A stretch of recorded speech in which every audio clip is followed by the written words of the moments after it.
In this video, I will guide you on how to create a WeChat account without a QR code.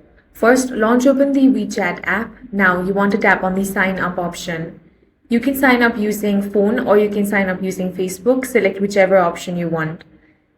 You will have to enter all of these information here. Start by entering your name, country, region, then enter your phone number. Now set a password.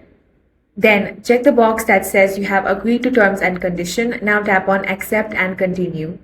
On the next page, read and accept the terms of service and privacy policy, then tap on next. Then complete the security verification such as solving the CAPTCHA and then enter the verification code sent to your phone. If your account is approved, WeChat will finish creating your account and you'll be able to sign in. In this way, you can easily create a WeChat account without a QR code. If you found this video useful, make sure to hit the like button and subscribe for more videos like this.